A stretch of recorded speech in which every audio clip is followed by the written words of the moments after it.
Hi, and welcome to episode 82 of the Noble Character Crafts podcast. My name is Amy, and I am coming to you from eastern Nebraska, where I live with my husband and our 5 children. Today is Tuesday, December 10th, 2019. This is a podcast all about my crafty life, and today I have crocheting, knitting, and a little bit of quilting to share with you all, as well as my hand-dyed yarn. You can find me online on Instagram and Etsy at Noble Character Crafts, and you can get in contact with me through my email at noblecharactercrafts@yahoo.com. I will have links to the places that you can find me in the description box below, as well as the show notes for this episode. A huge welcome to any new or returning viewers. I really appreciate you joining me today, and I hope that you enjoy this episode. Today I am wearing my Stoneham sweater, which is a pattern that I modified. It was originally the Stoneham Poncho by Dianna Walla, but I just modified it to add sleeves to the pattern because I wanted it to be in a sweater form, and I get a lot of use out of this sweater. I really enjoy wearing it, and I am so happy that I have been able to wear it now that it has cooled off quite a bit. I finished it like late winter, early spring maybe this year, and so I hadn't been able to get a lot of use out of it before the warmer weather came. So now that it has cooled off again, I've been able to get more use out of it, and I'm so happy about that. I knit it out of my own hand-dyed yarn, Noble Character Crafts yarn, on the DK weight, which is called my Josephine base. It's 75% superwash merino, 25% nylon. The main color is just a solid black called Night, and then the 2 contrast colors are Sweetness, and the purplish color is called Gaze. So like I said, I really enjoy this sweater so much, and I love it. So I have a few finished objects to share with you all today. Last time I recorded, I showed you that I had just started working on a project of making some snowflake coasters, and I was able to finish them. It's a set of 6, so here they all are. And I'm really happy with how these turned out. I did adjust the pattern a little bit by melding 2 different patterns together. So the pattern that I used for the majority of the snowflake was a free pattern by Red Heart, and it was designed by a lady named Nancy Anderson, but it was published by Red Heart, and it is called the Snowflake Coasters pattern. And I have a copy of it here so you can kind of see the difference. Like I said, it is a free pattern on Red Heart's website, and you can see that they're quite different in the way that they look, but I used this pattern for the first 4 rounds of this coaster, and so it was only the very last round that I changed. These were made using worsted weight yarn. I used Peaches and Cream cotton yarn in the white colorway, and I used a USH hook or 5mm. And for all 6 coasters, I used a total of 57 grams. Oh, for then the last round, I used the pattern from a YouTube tutorial, which is called How to Crochet a Simple and Easy Snowflake. And my apologies, I said the designer's name incorrectly on my last podcast. I had said that her name was Joanna, but actually her name is Jonna Martinez, and I will link to the tutorial that is on YouTube for her snowflake pattern. And so like I said, I just used her last round of this picot edging for my coasters, and I'm really happy with how these turned out. I made these as a gift, I guess. I made Chris's aunt, my husband's aunt, asked me if I would be willing to make a set of coasters for her to give as a Christmas gift to someone else. I'm not sure who she's giving them to, but she had just asked me to make a set of 6 snowflake coasters. So that's who these are for. Once I was done crocheting them, I wet blocked them and then pinned them out to have a measurement of 7 inches in diameter. And then I used spray starch so that they would hold their shape quite nicely.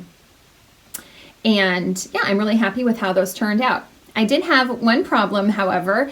When I was done blocking all 6 of the coasters, one of them, when I took one of the pins out, had gotten rust on it from one of my pins. So, and I tried washing it and I couldn't get the rust out. So that is this one. This is the culprit. And I've covered up the tiny little rust spot, which was here at the top. And I'm just going to be keeping this one as an ornament, which is also really sweet, I think. So I'm happy. Actually, I was thinking of making some, well, at least one for myself because I really like the pattern. And maybe I'll make more, but at this point I've only just made this one extra one. And just have been putting it up on my window, which is behind me here.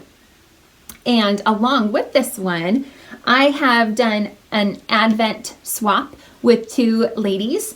And in one of my Advent minis came a little extra gift. So this is from Melanie, and she had made a few extra snowflakes. She said that she was just trying out a few crocheted snowflake patterns and thought I might enjoy these, and they're so beautiful. These were made with much thinner yarn, and so they're much more intricate and delicate looking, and I think they're beautiful. So I have hung these, I've been having these hung on my window behind me as well. There's these three, and they're so gorgeous. I just wanted to show them off because I think they're so beautiful. I wish you could see all of the detail in them, but it might be hard to see, but they're so beautifully intricate and so beautifully made. So thank you so much, Melanie. I love them so much. I think they're gorgeous. They're so pretty. And she starched these as well. They have a nice structure to them as well. So beautiful. I love them. So I just wanted to share those with you all as well. The other finished objects that I have to share with you are some dishcloths. I've been making a ton of dishcloths lately. I really wanted to make some dishcloths.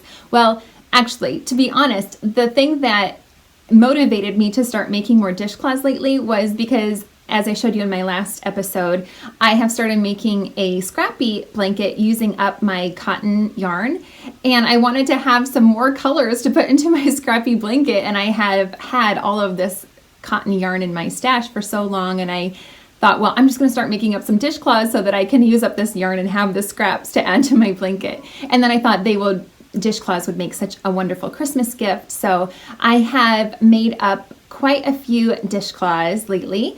And actually, I've already gifted quite a few of them away. So let me count. Actually, I don't know. 1, 2, 3, 4, 5. Well, okay, I've got 13 here. So I've got 16 altogether that I have made since I last recorded a podcast.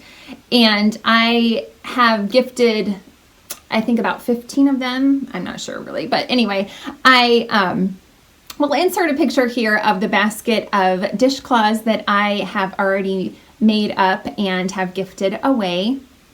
I made these little sets of 3 dishcloths for the Bible study group that my husband and I attend every other week from people that we go to church with. And so I just thought it would be nice to give each family a set of 3 dishcloths. And so I gave them to them last Sunday, and they were really happy about receiving those. They really seemed to all like them. So if you've watched before, you know that I absolutely love gift knitting, and especially if it's well received, and those dishcloths were well received. They were so happy to get them. So I do have just one extra one that didn't fit into one of the, I just had an extra one that I had made. So here is what they all looked like. But of course in many different colors. I used a free pattern online called Grandmother's Favorite Dishcloth. It does not have a designer. It is just a website, and it says that the designer is unknown. I did modify the pattern a little bit in that I increased to 52 stitches, and I believe that pattern calls for you to only increase to 44 stitches. These were all made using worsted weight cotton yarn. I had a variety of either Peaches and Cream or Knit Picks Dishie. This particular one is Knit Picks Dishie in the beachfront multi-colorway.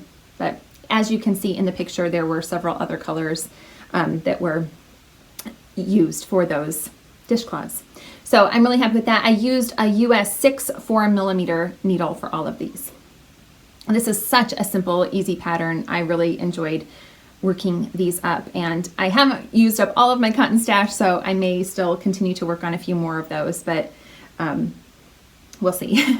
I did try one other dishcloth pattern just because I wanted to try it out. And here it is. It is the Two Sides Dishcloth by the Yarn Adventurer. And I'm really happy with the texture that it created, but it was not as easy. You really had to pay attention to where you were at. I think it's like a 4-row repeat for this. It's been a while since I made it actually. I finished it on November 28th, so I can't quite remember, but anyway, I do remember that it was not as mindless to make this one. I really had to pay attention to where I was at in the pattern. And every other row is a slip stitch row, and you alternate the slip stitches, and there was quite a few times when I had messed that up and messed up the pattern of slip knit, slip knit, slip knit, and I would get to the end and I'm like, wait, I'm off, and so then I have to go back, and I noticed that I knit 2 stitches in a row instead of slipping one, or the other way around. Anyway, so I wasn't a huge fan of knitting this pattern. I do like the way that the texture has turned out, but I'm not a huge fan of how it looks. I think it looks a little wonky. The edges aren't very clean. So I'm not a huge fan of this pattern. I won't be making that again, but it's okay. I will probably, I don't know, I'll either use it or gift it, obviously. I'm not sure what yet. This was made using Knit Picks Dishie in the Twilight multi-colorway. And again, I used US 6 4mm needles for this. And I had increased to 61 stitches for this pattern, which was also a modification from the original pattern. All right, those are all of my finished objects for this podcast. So I will go on to my works in progress. My first work in progress is needing to get done. I've been working on it for way too long. It is being held in a project bag that I made that I really like, but I guess autumn isn't quite over yet. But as you can see, I've got a few Christmas decorations behind me, and of course we're in December and autumn is quickly coming to an end, and it very much looks like winter outside right now here. Anyway, so I really want to get this finished soon, and I am very close really to finishing it. This is the Sophie cardigan, which is a pattern by Jennifer Wood, and I am making this for myself. I am using my own hand-dyed yarn again for this project. Again, on my Josephine base, so DK weight, 75% superwash merino, 25% nylon, and this is on my fine gold colorway. So as you can see, it's coming along quite well. Last time I recorded, I was on the ribbing. I had just started the ribbing for the body. Here is a cute little pumpkin pie progress keeper from Amanda of Little Bitty Delights, and that's marking where I was last time. So I have finished the body, and I have knit one sleeve. The cabling runs all the way down the sleeve, which I think is so pretty. And I have started the second sleeve. I'm not very far, I guess, on that second sleeve, but if I would just stay focused on working on this, I would be able to get it done. But there are a few things that I'm trying to, well, I just have a lot of whips right now. I have 6 different works in progress, so that's quite a few for me. I usually don't have that many. So anyway, it's taken me obviously a bit longer to get all of my projects done because I have too many.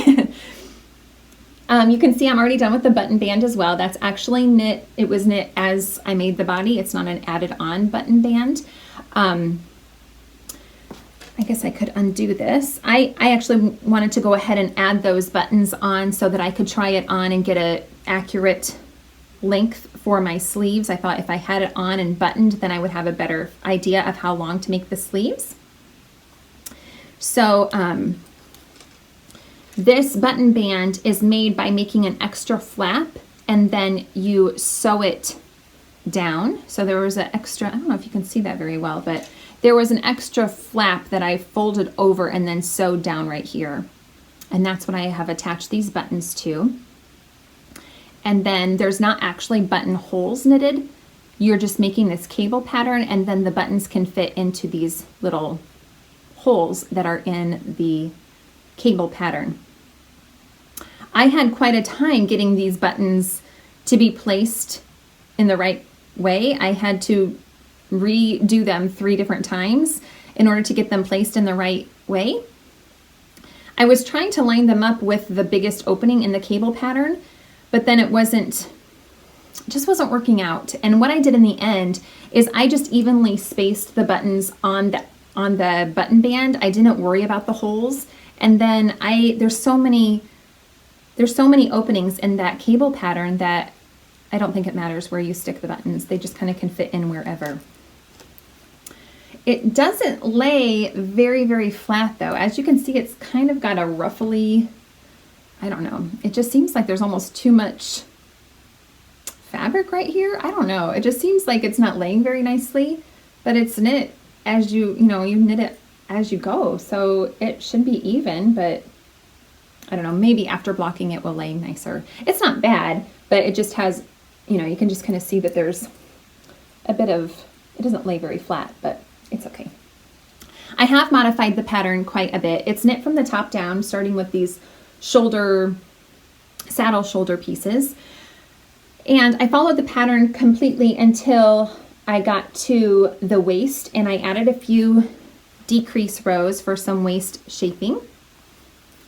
You can see those right there above the ribbing. I did 5 decrease rows on the right side every time. So I think I did 10 stitches of decrease on each side, total of 20 decreases. And then I also have cropped it quite a bit. The original pattern has it quite a bit longer, but I really prefer cropped cardigans. And so I've cropped it quite a bit.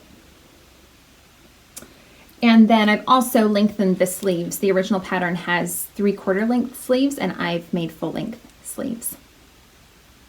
But otherwise, I followed the pattern. Oh, I did add more decreases to the sleeves since I was making them longer. I did a total of 17 decrease rows on the sleeves. And then knit for, I don't remember, I'd have to look it up. Oh, I could look it up.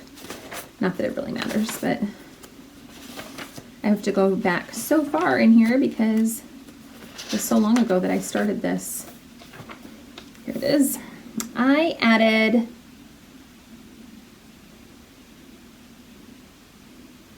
an additional 21 rows after I did the last decrease on the sleeve before I started the ribbing, and then I worked 17 rows of the ribbing for the sleeves. So anyway, this is working up really well. I am using US 7 4.5 millimeter needles. All of the needles that I use are Chow-Gu red lace, and the gauge for this pattern is 20 stitches to 4 inches. So I'm hoping to have this done and soon. It shouldn't take me too much longer. I just need to stay focused on it. But I'm getting easily distracted by other projects, as you'll see. All right. My next work in progress is in this cute Japanese knot bag that my friend Tina made for me. And in here are my alpaca socks that I am knitting for myself. I am using some alpaca yarn that is from Rollingwood Alpaca Farm. It has some silk noil in it, and I'm really loving working with this yarn. This is a DK weight yarn, and I've made a bit of progress on these. So I am using US 2.75 millimeter needles for these socks. I cast on 48 stitches, and I'm not following a pattern. I just did a 2x2 rib for the cuff, and then and for the back. Oops, sorry. The back of them is all 2x2 ribbing. But to the front of the socks, I have added a cable pattern, and I really like how that's working up, although it's not hugely visible in this yarn. Boy, that's really hard to see, isn't it?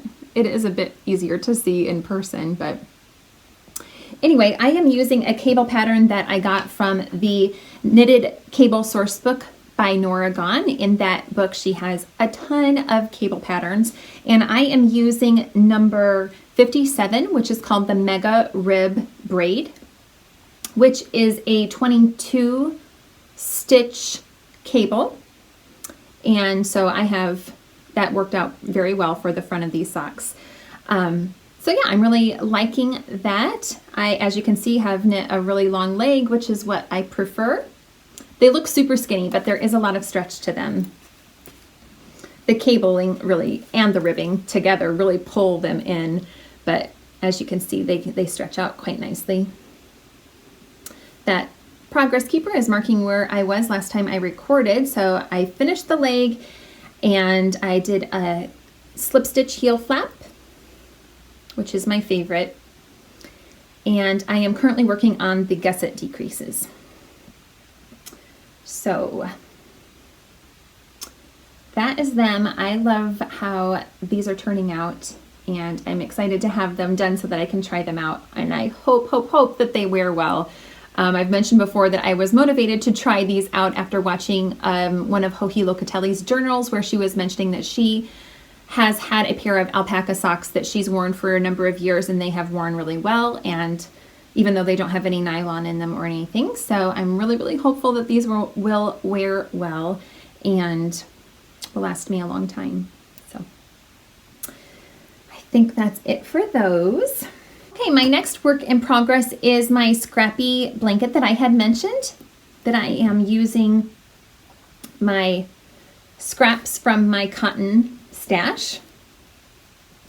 And last time I showed this, I had only had 4 squares done, and so now I have 2 rows. I think at this point what I'm doing, I still haven't decided whether I'm making this into a baby blanket or a full-size blanket, but at this point I've just made it into a nice size for a baby blanket, and I think I'll do that first, and then if I decide that I want to make it larger, I can always add on more squares, since I'm just joining as I go.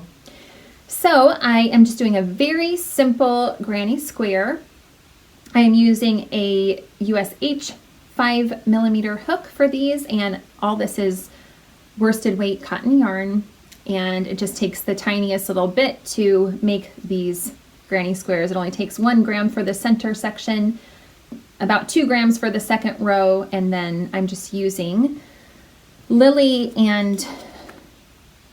Sugar and Cream. I got a big cone of this in the cream colorway, I think it's called. No, Soft Ecru. So that's what I'm using to border all of these in. And I'm really loving how this is turning out. I think it's so pretty. I love all the colors. Last time I showed you a few squares that I had already, the center squares that I had already made up, and I had some black that I had been using, and I decided to leave the black out just because it was too dark. And I really like how this looks more springy / summery in colors, and I thought that the black was really not looking as great. I'm also leaving out, I have some red in my stash that I'm also leaving out because I just didn't like how that looked with these colors. So, but otherwise all of the colors that I'm using are more lighter or natural in tone, I guess I would say, like the browns and the creams and then all the bright flowery kind of colors. So anyway, I'm really enjoying working on this. Yeah, I think it'll be really fun, and I think it'll be nice to have a cotton blanket. Like I said, I'm not really sure whether I haven't decided yet if I'm going to keep it or give it away, but I think it'll be nice no matter who it goes to. So here's a basket full of quite a few of my cotton scraps. Some of them aren't so little. I could probably make, like, this is just shy of being enough to make a dishcloth. So I could definitely do some striped dishcloths still with these, but at this point I think I'm going to just go ahead and work on my blanket, and once I finish that, then I can use up the other scraps to make more dishcloths, I suppose. All right, I think that's it for that one. My next work in progress is being held in this project bag from Allison Barnes' collection. And this is a prayer shawl that I am making for the prayer shawl ministry at my church. I am using Lion Brand Tweed Stripes yarn, which I'm pretty sure is discontinued. I tried looking it up and I couldn't find it. I've had this yarn in my stash for a number of years. This is in the Wildfire colorway. It is a bulky weight 100% acrylic yarn. And last time I recorded, I was right there where that bird progress keeper is showing you. And so I've been able to work a little bit on this. I haven't made a ton of progress in the fact that this is bulky weight. You know, there is quite a few inches there, but it's bulky weight. So, you know, that's not quite as much work as you would think. I am making the gradient wrap, which is found in this Vogue Knitting magazine, which is from early fall 2019. And it is the cover photoed wrap here. It is by it is by Mary Lynn Patrick. And I have modified this pattern as well. It originally uses worsted weight, I believe, I'm pretty sure. Let's see. I can't remember now. I'm pretty sure it was worsted weight. I really wish that patterns, instead of telling me just what kind of yarn it used, you know, it tells me that they used haiku, skakel collection, concentric baby alpaca yarn. Well, I don't know what that means. I want them to tell me what weight it is, but I'm pretty sure it was worsted weight from what I remember. Oh, it does. I'm sorry. It does tell you. It is supposed to be made with worsted weight. But anyway, I am using bulky weight, and I have modified the pattern quite a bit. In the original pattern, there are 6 repeats of the pattern, and I am only doing 4 repeats of this pattern. So you can see there's a ribbed section and then a garter section, and that's one section of the pattern. And so I've done 4 of those for this wrap instead of 6. I am using US 8 5mm needles, and I had mentioned last time that I was a little bit worried if I would have enough yarn. I can't quite remember how many more. Here's my bag that is filled with how much extra yarn I have. I've already used like a partial skein, and then I'm probably about halfway through this skein, and then I have only 4 more. So I'm not really sure how long this is going to turn out. I'll have a better idea once I finish this skein. I'm going to measure it, and then I'll be able to do the math to figure out how long it's going to be. So hopefully it will be long enough. Hopefully I'll have enough yarn, because I'm sure I won't be able to find this yarn anymore. But I really, really love working on this. It is very mindless. I have added some stitch markers in between each pattern repeat so that I don't even have to really think about it, and I can just switch between the garter stitch and the ribbed stitch, and that is working out really well. So yeah, I love this project. It is, and really right now it's one of my only easy traveling projects. So it's easy to just take with me and work on. I don't have to think about it too much. So yeah, I'm really happy with that.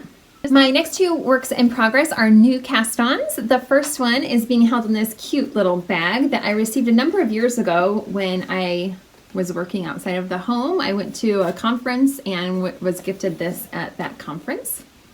And it has my initial on there, which is fun, and it's just a perfect little project bag. It even has a pocket back there, but I'm not really using it at this time. But anyway, I have in here my Advent socks, and I am loving this project so much. I was completely inspired by the beautiful work of, I'm not really sure how to pronounce your name. I hope I say it right. It's Malgosia, I think. And she is My Sweet Sabina on Instagram. And she makes so many beautiful projects. If you do not follow her, go check out her Instagram, because it is just filled with the most beautiful and inspiring projects. She makes tons of scrappy socks, and she had posted a few weeks back a pair of socks that were in this design, and I fell in love with them. And so I have just copied her idea. So I'm really, really loving these. I cast on 64 stitches and did a 2x2 rib for 20 rows using my own not dyed, just bare yarn on my pitter patter base. And this is, I call my Lambs colorway, even though it is undyed. And then for these stripes, I am using, like I said, I am doing a couple of Advent, I have a couple of Advent swaps that I did with a couple of ladies using their 10-gram minis. And so it does not take all of the 10 grams. I actually haven't weighed it yet to see how much yarn it takes to do these stripes, but I would guess that it's maybe 3 grams at the most. I bet it, I don't know, I should weigh it because it can't be very much. It doesn't take very much yarn at all. Here's a little piece that I will probably use at some point, and that's definitely enough to do one sock. As you can see, I'm knitting these 2 at a time, which is how I do all of my socks pretty much, and I'm just loving these so much. So the pattern I'm following is just 3 rows for each color, and then the middle row I do 1 by 1, switching with the color and the lambs. So it makes this adorable pattern. I love it so much. Also with one of my Advent swaps was this cute gingerbread cookie cutter charm that I just put on one of these earring backs. Those are my favorite kind of progress keeper hooks. So anyway, I love having this little guy on my socks as well. And so I am just adding 2 colored stripes every day. So right now I have 20 stripes so far. I will knit a bit longer before I do the heel because as I've mentioned, I really like longer socks. So I am just loving these so much. So not all of these are from the Advent swaps because I'm only using really solid colors. I have used a couple of colors that have a bit of variegation in them, but for the most part, they are all, you know, solid or tonal colored yarns that I'm using for this so that I'll have a bit of contrast. I am using US 1 2.25 millimeter needles for this project, and it's so enjoyable. I have to stop myself from knitting more than 2 rows every day because it's just so fun to add these colors, and I just really, really love how they're working up. So it is a bit of a tangled mess. I cannot lie about that because, you know, I have 4 different balls of yarn on the needles at once. So this is not a travel project for me because it's quite fiddly, but I think it's so worth it. And I'm okay with a little bit of tangling to have 2 socks at a time because that's just my favorite. I love getting them done and knowing that they're perfectly matched. It's just my favorite. So aren't they beautiful? I'm so excited about them. So the guy gets flipped around sometimes. Oh well. Oh, I think they're so pretty. Love them. Oh, and also it was so perfectly timed that Natalie of the Love and Stitches podcast, she's also known as Knitty Natty on Instagram, she came out with a tutorial called How to Knit Over, I don't think I wrote that down, How to Knit Over Your Ends. And that I'm using that method as I'm changing yarn so that I won't have to weave in any of the ends. And that is seeming to work really well. I hope that it holds. I am knitting over quite a few stitches, almost across one whole side. So I would guess about, at least 20 stitches, I would guess, before I drop that yarn and stop knitting over it. Anyway, I highly recommend that tutorial if you've never seen that. I had never seen any kind of tutorial like that explaining how you can knit over your stitches, and it's really simple. I mean, it is a little fiddly because I'm holding the working yarn and then I'm holding onto the 2 tails, but it's only for a few stitches, so I think it's well worth it. Really, really loving these. Now, the joins need a bit of tightening up. Oh, that's not the right side. Here's the right side. So this is the joining side, and it's not quite as beautiful. Up here at the top, I was doing a jogless, method for knitting, but it's not really jogless. There's still a bit of I didn't think it was very effective, so I stopped doing it. I think on this purple stripe is where I stopped doing it, and I don't think it looks any different, so it's fine. It's okay. I think that they are so pretty. I think they're so adorable. So anyway, I'm super happy with these. I love them so much. So I haven't really figured out how many stripes I'll need total, but I think it'll probably work out that it'll probably take me about a month to do them. Maybe, we'll see. Okay, my last work in progress for knitting and crocheting is in this Tuft Woolens bag. And I have been watching the Vlogmas episodes by the Crazy Sock Lady, Kay Litton, and she always shows off what socks she's wearing every day of Vlogmas. And I really enjoy her Vlogmas videos. It's hard to keep up with all of the Vlogmas episodes, so I've only picked a few that I'm really keeping up with because it's just impossible to keep up with all of them, I think. But anyway, one day she was wearing her Follow Your Path design for socks, and I thought that they were so beautiful, and they're based on a ribbed pattern, which if you have watched before, maybe you know that I really enjoy ribbed socks. So I decided to cast on another pair of socks. This is definitely the first time I have ever had 3 pairs of socks on the needles at one time. But I'm really enjoying this pattern. It's quite an easy pattern to memorize. It's a 4-row repeat, and I think it's so beautiful. Now, this yarn does not show off the pattern quite as easily as a solid color probably would, but it's got this twisted stitch pattern in it, and then like I said, it's based on a rib, so you can see it's got a lot of nice stretch to it. I am using my own hand-dyed yarn for this. This is my Thanksgiving colorway, and this is on my Pitter Patter base, which is 75% superwash merino, 25% nylon fingering weight. And I wanted to mention that this colorway is the only colorway that I've ever experienced where it dyes up so differently on my non-superwash bases than it does on my superwash bases. Now, I carry 3 different superwash bases on fingering weight, sport weight, and worsted weight. And typically, non-superwash yarn does dye just slightly different. The color is a little bit more muted usually. If there's speckling in it, it's more, it's not quite as a sharp speckle. You know, it kind of, it's more like a watercolor effect kind of. It kind of blends a little bit more, but it's never usually, it's never drastically different. It's just you can kind of tell that it's a little bit more muted than it is on the superwash base. But for some reason with this colorway, I've dyed it several times on both bases, and on superwash it comes out like this, and on non-superwash it comes out differently. And I will try to insert a picture here of how it looks right on the non-superwash base compared to the superwash. Right now in my Etsy shop, I only have it offered on the superwash base because that is what I had originally shown here on the podcast and online. And so I have just deleted the non-superwash bases from this listing.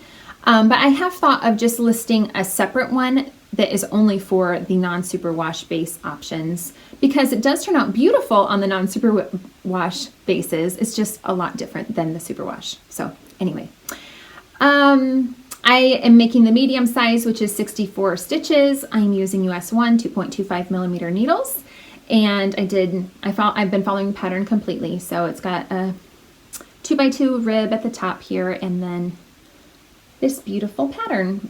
It's on both sides as well. So I just cast these on, I think on Saturday. So I'm happy with how those are turning out. I really like the coloring in these. I think it's fun. There's a bit of red speckling in there every once in a while. That's kind of fun. It's kind of like a dark orange actually, but it almost looks red. Anyway, so I'm really happy with these. And yeah, I'm surprised by myself in having so many sock works in progress at the moment, but that's okay. All right, so that's all of my yarny projects, and I just wanted to share a little bit of, I haven't made a ton of progress on my quilt project in the last few weeks, but I have made a tiny bit of progress.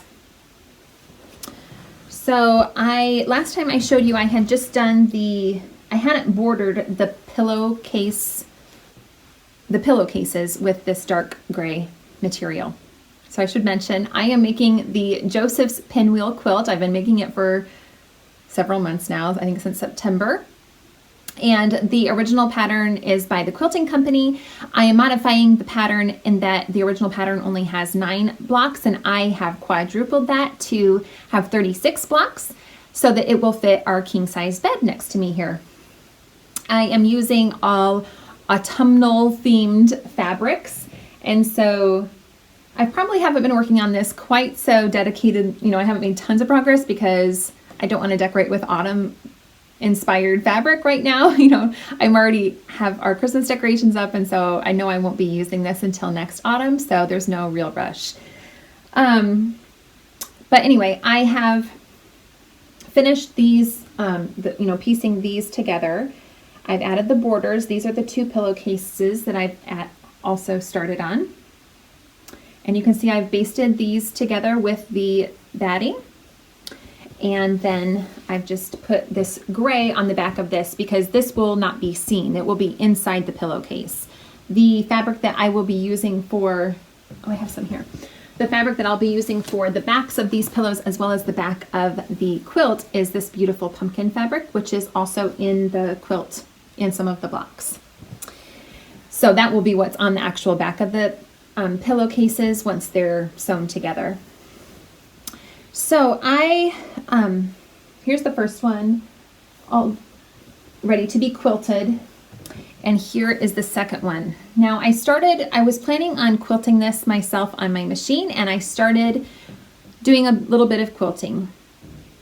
I have just run a few straight lines around the border, and then this was my first time quilting in the ditch, and I looked up a few tutorials to make sure I was doing that right, but basically you just sew right along the quilted lines, the pieced lines.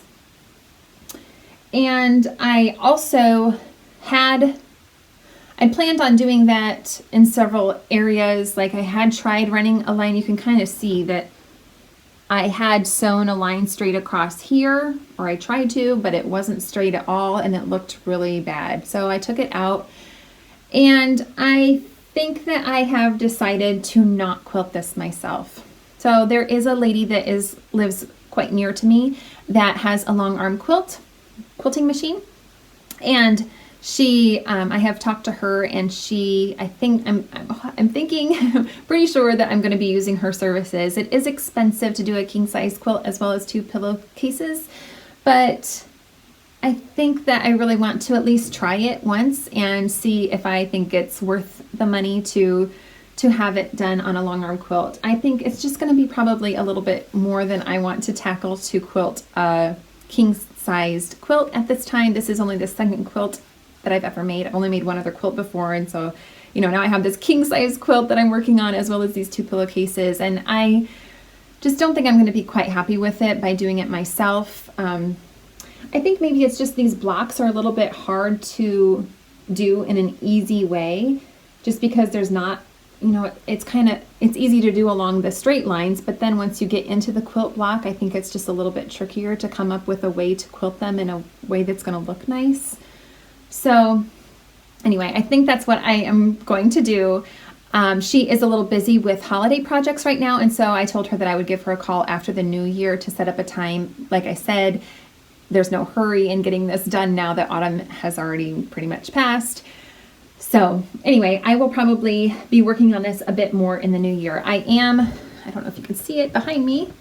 There is the quilt back. So I am currently working on getting the back of the quilt pieced together. I had to cut 3 different pieces of fabric to make it big enough to fit the king size. And so I need to get the last piece sewn on and then baste it together with the quilt top and the batting. So I will do that, and then it should be ready to get quilted in the new year. I think that's what I'm going to do. And I just use spray adhesive for basting. Okay, I think that's it. That's all of my works in progress. So the last thing I have to share with you is a set of yarn from my Etsy shop, and I went very Christmassy themed this time. Every time I record a podcast, I like to share a set of 3 yarns that I think would work well together in a project, and here is my set for today. So very Christmassy, of course. I just thought that would be fun to show an option of a Christmas themed combination. These three colors are Life Giving, which is just a solid tonal, kind of a army green, I guess.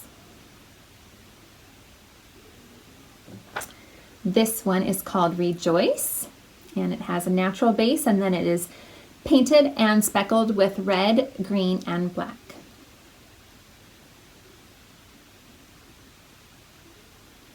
And the last one is called Scarlet, and this is a tonal deep red. That's not really showing true to color. It looks almost like orangey on the screen to me, and it's a very rich, deep cranberry, or I don't know if cranberry is the right word, like hollyberry almost. I don't know. It's a nice, deep, rich red. It's coming off a bit brighter on the screen. The sun is shining in the window in front of me. So anyway, I just thought this was a fun combo for the holidays. So that is my set for this week. And all of my yarn, except for the Thanksgiving colorway, is available on all 9 of my bases in my shop at any time in any quantity that you might need. So please head on over to my Etsy shop if you'd be interested in checking out what I have to offer. I would be grateful for you checking that out. So we have, it's been quite a while, since a little over 2 weeks since I last recorded a podcast. We've been very busy. We've had a bit of sickness in our family. We ended up not doing anything for Thanksgiving with our extended family as we had planned, because we had some snowstorms come through, and so that hindered us being able to travel for Thanksgiving. So we just stayed home and had a very quiet Thanksgiving, which was okay, but I of course missed being with my family. But we had a nice time anyway. Let's see, we are preparing for our Christmas program at church. All 5 of our kids are in the Christmas program, and I'm helping to lead the music for the Christmas program, which is this upcoming Sunday. So hopefully that will go well. It's been a lot of fun to work with the kids at church in doing the music, and I know it'll be very cute. So I'm excited for that. We've just, been, obviously, I homeschool our 5 children, so we've just been busy homeschooling our kids, and I don't know, I can't really think of why I've been so busy, but it just seems like things have been super busy lately. But anyway. Oh, I did want to mention that last time I recorded, I had mentioned that I was saving my yarn scraps and fabric scraps to put out for the birds in the spring for them to build nests. And one of the people that watches the podcast had mentioned that that is not a good idea to do, because the birds can choke on it and get it tangled around their feet or something like that. The lady that commented, her dad was actually does work or used to work with birds, and had to save a lot of them from that had been tangled up in string. And so she had said it's not recommended to put string out for birds. So I just wanted to mention that here in case anybody had, also started saving their scraps after watching that I had. And I've decided not to put those out for the birds, because I don't want, of course, to endanger them at all. That's obviously not my goal. I wanted to help them, so I'm glad to know that that is not actually helpful for them. So I thought I'd just pass that news along on to you all as well, just in case. So I think that's all I have for today. Thank you so much for joining me today. I really appreciate you joining me, and I hope that you enjoyed this episode. If you did, I would really appreciate you giving me a thumbs up and subscribing to this channel if you haven't yet. And I hope that you all have a great couple of weeks ahead. Bye!